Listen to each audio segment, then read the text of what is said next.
Chers téléspectateurs, chers frères et sœurs en Christ, nous vous saluons dans le précieux nom de notre Seigneur et Sauveur Jésus-Christ. Que Dieu vous bénisse abondamment.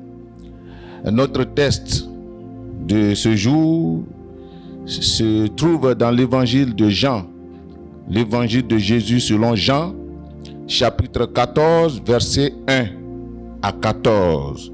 Jean 14, versets 1 à 14. Nous n'allons pas lire tout le texte parce qu'il est long. Nous lirons les versets 1 à 3 et le verset 12, verset 13 et le verset 14. Je fais la lecture.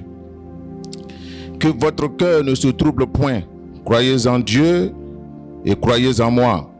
Il y a plusieurs demeures dans la maison de mon Père. Si cela n'était pas, je vous l'aurais dit. Je vais vous préparer une place. Et lorsque je m'en serai allé et que je vous aurai préparé une place, je reviendrai et je vous prendrai avec moi, afin que là où je suis, vous y soyez aussi. Versets 12 à 14. En vérité, je vous le dis, celui qui croit en moi fera aussi les œuvres que je fais. Et il en fera de plus grandes parce que je m'en vais au Père. Et tout ce que vous demanderez à mon nom, je le ferai, afin que le Père soit glorifié dans le Christ, dans le Fils. Si vous demandez quelque chose en mon nom, je le ferai. Amen. Jean écrit cet évangile pour présenter Jésus comme étant le Christ, le Fils de Dieu. C'est pourquoi dans son chapitre 20, au verset 30 et 31, il dit ceci: ces choses ont été écrites afin que vous croyiez que Jésus est le Christ, le Fils de Dieu, et qu'en croyant, vous ayez la vie en son nom. Le souci de Jean en écrivant cet évangile, c'est d'amener ses lecteurs non seulement à faire la connaissance du Christ, mais surtout à s'attacher à lui afin d'expérimenter la vie éternelle, c'est-à-dire un avenir radieux. Dans ce texte lu, Jean présente un entretien de Jésus avec ses disciples, entretien dans lequel le Seigneur veut que ses disciples, dans l'attente de son retour, continuent de trouver réconfort et espérance dans ses promesses. Il dit au verset 1 que votre cœur ne se trouble point. Que votre cœur ne se trouble point. Cette parole constitue la pensée centrale de notre méditation. Et à travers donc cette pensée, nous voulons nous amener dans l'attente du retour de notre Seigneur à saisir ses promesses réconfortantes pour avancer avec sérénité. Alors, portons regard sur ceci: les événements qui troublent le disciple et les vérités qui le rassurent. Les événements qui troublent le disciple. Les disciples avaient plusieurs raisons d'avoir le cœur troublé, bien que Jésus soit physiquement présent avec eux. Mais nous allons citer seulement 3 raisons qui ont fait que les disciples avaient le cœur troublé. La première raison, Jésus venait de leur dire que l'un d'entre eux allait le livrer. Il le dit au chapitre précédent, c'est-à-dire Jean 13, versets 18 à 30. Et nous allons lire simplement le verset 21.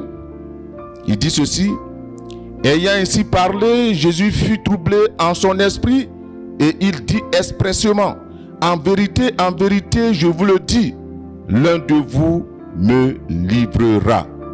L'un de vous me livrera. Chacun s'est mis à dire: est-ce moi, Seigneur?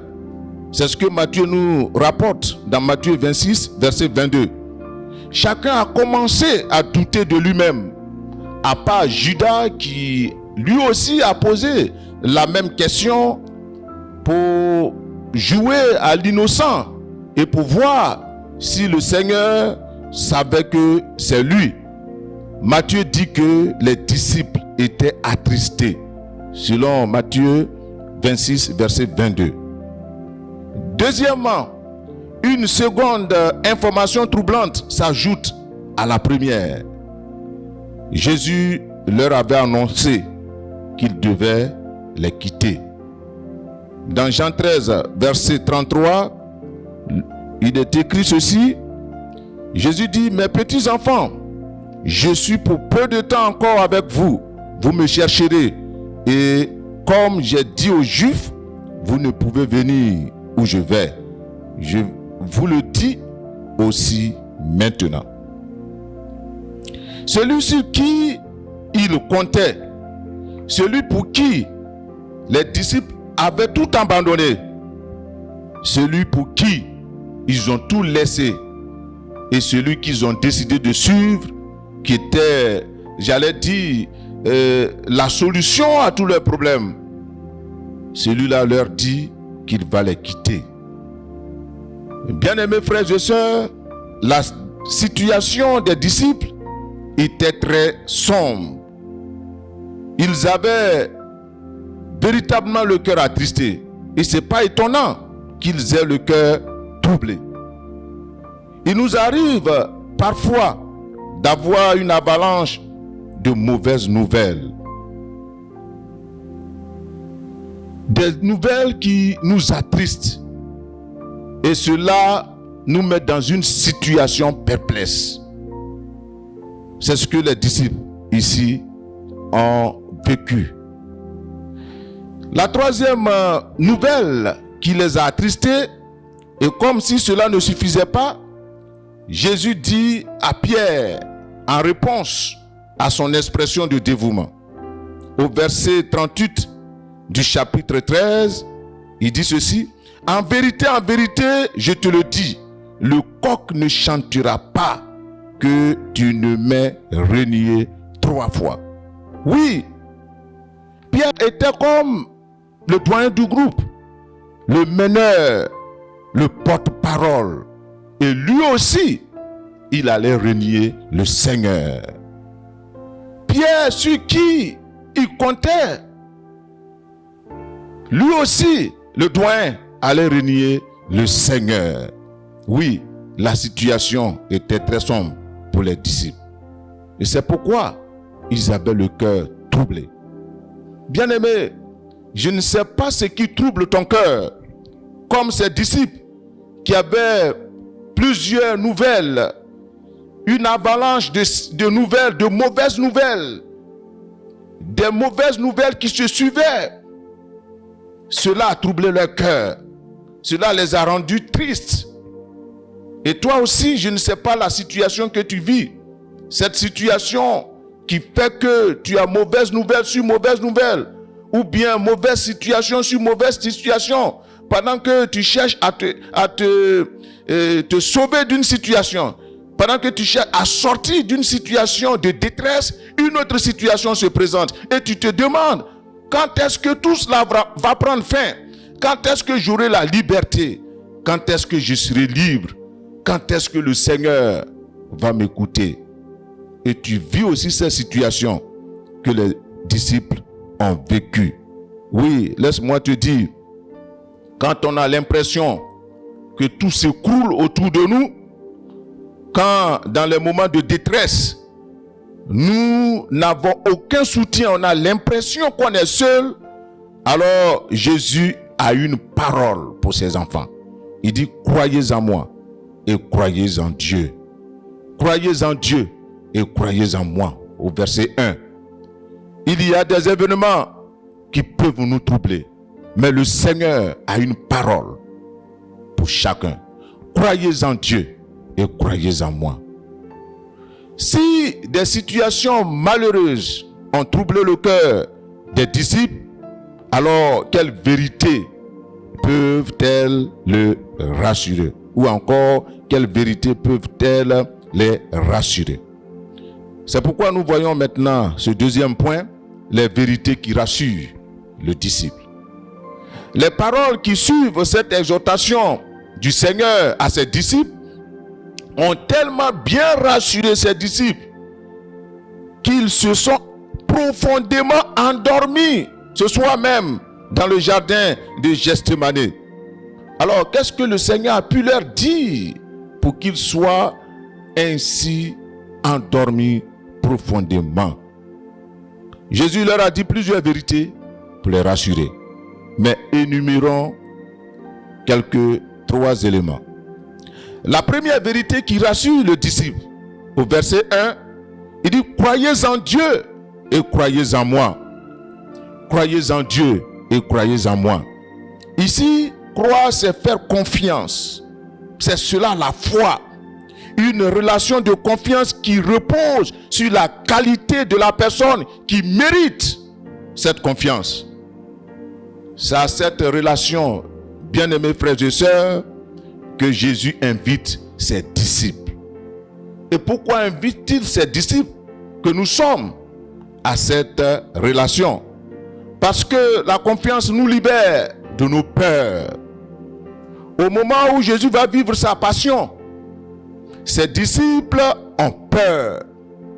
Ils se demandent quel chemin allons-nous suivre maintenant? À quelle vérité faut-il adhérer maintenant? Et que sera notre vie quand Jésus ne sera plus là? Et c'est pourquoi le Seigneur, dans la suite, va les rassurer pour dire: je suis le chemin, la vérité et la vie. Oui, bien-aimé, Jésus est le chemin, la vérité et la vie. C'est ce chemin qui nous conduit vers le Père. C'est pourquoi toi qui n'as pas encore expérimenté ce chemin, toi qui n'as pas encore accepté Jésus-Christ comme ton Seigneur et Sauveur, nous t'invitons à expérimenter ce chemin.